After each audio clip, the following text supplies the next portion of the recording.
Have you heard so much about what you should do and shouldn't do with your bladder and gotten a little bit confused? Eat this, don't eat that, do this, don't do that.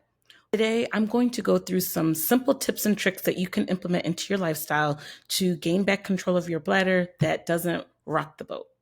For those of you that are new around here, hi, welcome. My name is Dr. Carrie Roberts. I'm a physical therapist who specializes in women's health, pelvic floor dysfunction. And I started this show because I really want to talk more about issues that women are dealing with so that we can normalize these conversations and we can have Women Stop Stuff podcast. Thank you so much for listening. I've kind of gone down this bladder health road, which I wasn't anticipating. Of course, I started with interstitial cystitis, my journey. It's no secret. Part of the reason why I am a pelvic floor physical therapist is because I should have been a patient, because I have overcome and sometimes still deal with my pelvic floor dysfunction, and all presented with bladder stuff. So we talked about my story. Then we talked about the different types of the different types of incontinence. Then I had an episode dedicated to stress incontinence, an episode dedicated to urge incontinence. And here we are. Let's stop talking about dysfunction and let's just talk about what are some things we can do to have a happy, healthy bladder. So that's what we're going to do today. I'm going to break this into two parts. One part is going to be some changes or some recommendations. And then the other part is just going to be some generalized information for nutrition and diet. As a disclaimer, I am a pelvic floor physical therapist, but I'm not your physical therapist. So all of this is just general information. And if you want a specific plan, then I encourage you to reach out to me directly or a pelvic health physical therapist in your area so that you can get a personalized plan for you. Okay, now that that's out of the way, let's jump into it. The first thing is going to be drink water.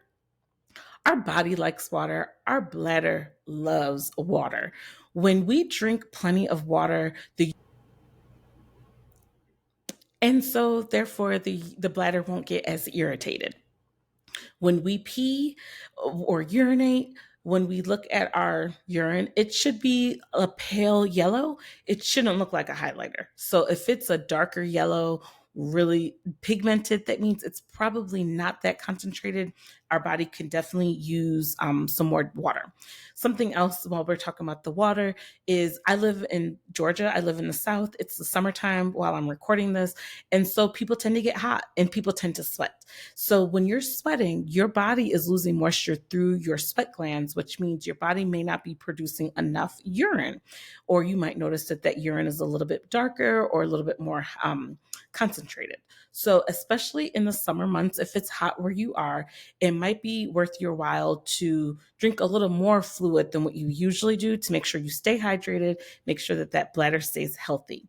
Now, as a general rule, there are some institutions out there that recommend at least 64 ounces. But when you want to get really specific, there are other institutions out there that say take half your body weight in ounces, and that's what you should drink. So to make this simple, if you weigh 200 pounds, half of that is 100. That means you should be drinking 100 ounces a day, which is a little over, I think that's like 11 or 12. Let me see. 12 and a half cups of water a day. That's kind of a lot. I'm not going to lie. If you're not drinking enough water, I would just set the bar with 64 and take it from there. But drink plenty of water. The other thing that you want to do to make sure you have a healthy bladder is the opposite. You want to avoid going into dehydration. Don't limit your fluid intake. A lot of times what happens when people feel like they're going to the bathroom too much, they will reduce how much they drink because they don't want to go to the bathroom. But when you reduce your fluid intake, you increase the concentration of your fluid, which could reinforce exactly what you're trying to prevent, which can increase your urge, your frequency, and your incontinence. So you want to make sure you're not limiting your fluid intake.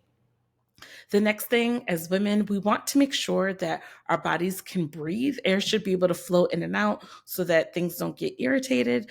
And that is true with our pubic area, our pelvic area. So it's best to wear panties that have a cotton gusset in it or cotton panties all the way around, because that's going to allow your body to breathe. Moisture doesn't build up. We already know that where it's dark, warm, and moist is where bacteria can grow. Between our legs is dark, between our legs is generally warm. So we don't want moisture being there and then setting up for a urinary tract infection or anything like that. So those are my recommendations for what to do, some behavioral changes to think about when you're trying to have a happy, healthy bladder. Now, what in the realm of food, this is a pretty expansive, generalized list. And so you probably can't eliminate all of these things. But if you notice that your frequency increases or your urge increases, and maybe there is something on this list that you eat, and when you consume it, you feel it. And when you don't consume it, you feel better. So again, this is just general information. Of course, you want to talk to your health provider or do some digging on your own to see what's really going on. But this is a generalized list of foods that can potentially irritate your bladder and make it not so happy or healthy. Alcohol. Alcohol can be a trigger for your bladder and can make it irritated. There's not really a whole lot I can say about it. It just is what it is. The next thing on the list is going to be carbonation. So carbonated beverages are what makes carbonated beverages bubbly. That ingredient can actually irritate our bladder.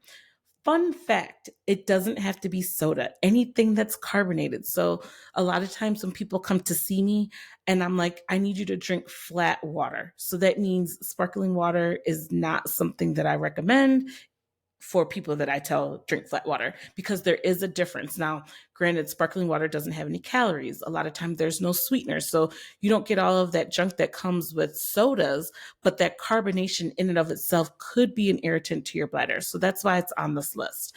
Even if it's carbonated water, it's still something that you may want to think about avoiding if you're having some bladder issues. The next thing is caffeine. Caffeine is definitely a stimulant. It can stimulate and irritate our bladder.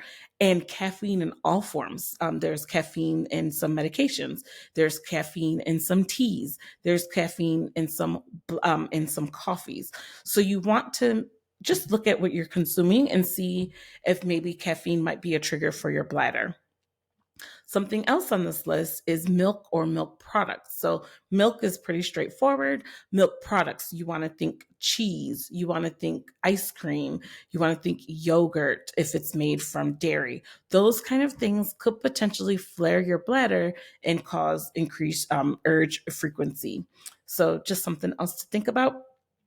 Next on the list is citrus. So orange juice, any type of acidic, I said it right the first time, acidic fruits and vegetables and juice. Those things can potentially irritate the bladder. Also tomato-based things for that same reason can also irritate the bladder. So that's going to be spaghetti sauce, ketchup, things like that. And the next thing is going to be spicy. So a lot of times people think about spicy, it could irritate their gut. They could give them indigestion. They might have painful bowel movements, but the spiciness might also irritate the bladder as well. So be mindful of that.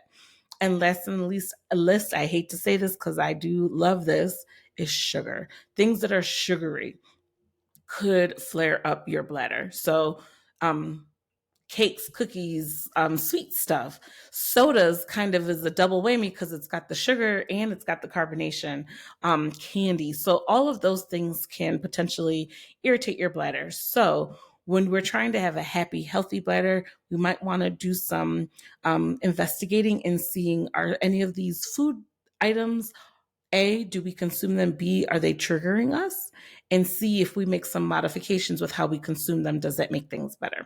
Again, it's general information. I can't say that, I would never say cut all of this out because that's not who, no one wants to live like that. But it might be just one or two things out of that list. For me, I don't want to project onto you as my audience, but I will say for me, there's one thing on this list. Out of all of this list, there's one thing that I know. Oh, I forgot to say, and artificial sweeteners. Artificial sweeteners can also be a trigger for the bladder. So out of all of those things on this list, I've got one thing that's my trigger, just to put it out there. So it might not be everything.